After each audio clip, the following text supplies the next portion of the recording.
Hi and welcome back to my channel. My name's Camilla and I'm a future trainee solicitor at a top 55 UK law firm. I really wanted to make a video to share my journey into the legal profession because I've had a little bit of an unusual path to getting a training contract, and I know that there's lots of advice out there for people who are at university who've maybe taken quite a maybe like a uniform approach to getting a training contract. So that might be getting A-levels, going to university and then securing a training contract around that time, or there or thereabouts. But I've taken a bit of a detour, so I thought that maybe sharing my journey could help somebody who might be in the same position. So to give you a bit of background about me, I studied law at the University of Kent and I graduated in 2012. When I left university, I started looking at applying for training contracts, bearing in mind that I had no idea that you needed to apply for training contracts like in your second year of university or in your third year of university. I thought you applied for these things after you left university. I mean, I suppose I don't really have anyone to blame apart from myself for not doing that research, but I think I was just so caught up in trying to get a 2-1 that I didn't really think about what was going to come next until I'd actually left and entered the job market and realised actually how tough it is to get a job after university. So I looked on some law firm websites. I was just looking all over the place really to see kind of what profiles people had, and I noticed that a lot of the people that were put on the website had been to Oxford or Cambridge, had like really impressive sounding degrees, like triple firsts, like double firsts at Oxford and Cambridge, and they'd done all these amazing things, and I had graduated from a non-Russell Group university with a 2-1, and I felt really standard. So I thought, how am I going to compete with people like this who have saved people's lives in other countries and done all this amazing volunteering stuff and really amazing academics as well? How am I going to compete with those? So I actually didn't make any training contract applications after I'd left university. I was quite lucky, and I ended up in a job that I really enjoyed, where I used many of the skills that I gained from my degree in a financial services contracting role. But I started in 2012, and I started to kind of get itchy feet and want to go back to the legal profession. I'd say probably 2016. I made one training contract application to a firm, and I got rejected.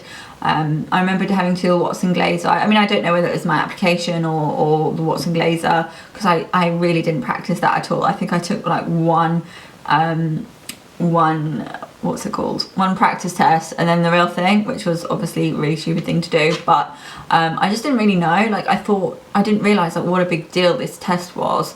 I thought it was just like, I don't know, I didn't realise you had to prepare for it in the same way that I appreciate that you need to really study it now. When I got rejected, that reaffirmed my belief that I wasn't really good enough for the legal profession. So I carried on working where I work, and then I started to meet some people who had been successful in getting training contracts, and I realised that they were just kind of the same as me. I knew that I could do the job, so I started to get a bit more confidence in my own abilities. In 2019, I thought, I'm going to give this a go. I think I set myself a goal of, if I don't make it within 100 training contract applications, then at least I can say that I've tried.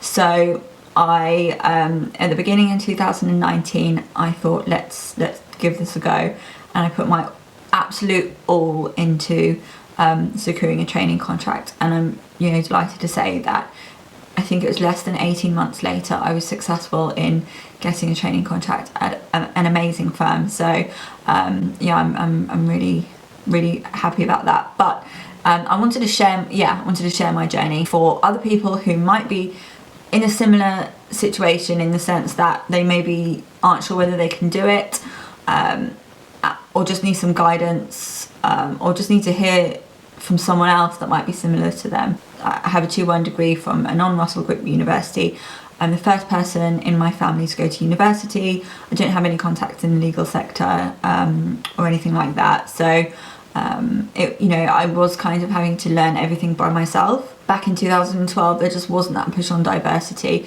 And I think it's amazing that firms are really celebrating diversity now and recruiting from so many different universities as well.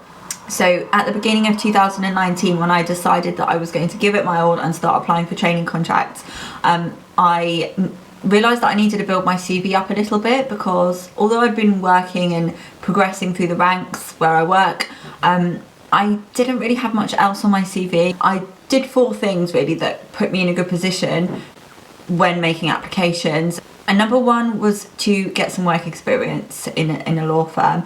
I know this is very difficult, but I sent out hundreds of emails to law firms, like regional firms and high street firms, and I was lucky enough to get a response from 1 out of all of those hundreds. And I also started volunteering at a pro bono law clinic once a week, and I only did that for a few months, but I thought it'd be important to try and to demonstrate on my applications that I'd at least try to gain an understanding about what it's like to be a solicitor, and that for me was very helpful. I don't know whether it's necessary as a career changer to get that work experience, because I think firms would understand that it's quite difficult to take annual leave and work in a law firm, especially if you've already got an established career. I don't think that's necessarily a prerequisite to getting a training contract, but for me, I thought any little thing that I can do to try and push me in the right direction would be worth doing. And so I used my annual leave to get some work experience, which did help me, I think. The second thing that I did was to start writing for legal publications, student publications. So I joined the Student Lawyer as a writer. I actually am now the general manager of the Student Lawyer website. So if anyone out there wants to join the writing team, then I'll leave the details to how to do that in the description box. But that was really helpful for me to kind of start demonstrating my interest in law, in commercial news, because I wrote stories about law firms, about commercial awareness topics, and that really did help me to kind of put more stuff on my CV and just to demonstrate my commitment to the legal profession. So the third thing that I did was to attend lots of law firm open events. Now, not necessarily open days, because I had to take time off work for that, and I wasn't too sure about whether open days were really would really kind of provide much benefit to my applications. I know they're very important, so I'm not saying don't apply for them, but for me, I didn't go to that many open days, but I did go to firm events run by Legal Cheek and various other events that I could go to that I've sort of found online, and they were really helpful because they were on a whole variety of different topics that I probably wouldn't have heard of if I hadn't gone to these events. Lots of things about cryptocurrency and how the law is playing a part in regulating that. So I built up my interest and then did some wider reading around these types of things, and it really helped me to understand what a lawyer does and also a bit more about what's going on in the legal market. So I found that very helpful, and then that also kind of showed me what different firms did, because if I went to like Linklaters, I gained an understanding for the type of work that they do, and then I went to some Clifford Chance events and I understood that they had like more of a banking focus, and that should just really help me to learn more about the legal market.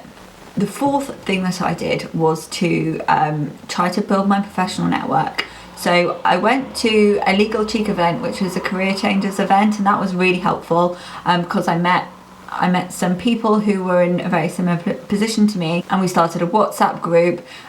So we were able to kind of bounce ideas off of each other and talk to each other, and that was really important for me as a career changer who had not come straight from university. So I didn't really have anyone to talk to who was going through a very similar position, and it can be quite a lonely process, and it's a very difficult process. So I think to do that by yourself is just adding pressure and adding a layer of difficulty that doesn't need to be there. So I started becoming active on LinkedIn, reaching out to people, seeing if I could get mentors, and I was really blown away by the generosity of lawyers. People in the legal profession are so nice and really helpful, and I think they understand that, you know, they've been in a similar position before. They know how hard it is to get a training contract, so they were really generous with their time and helped me, and I'm, you know, really grateful for that, because all of them helped me in all very different ways.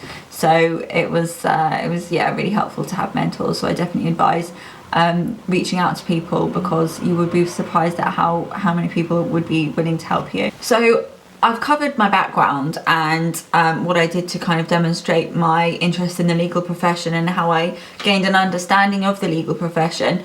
The third thing that I want to talk to you about is how I actually went about making applications and then getting to that success stage.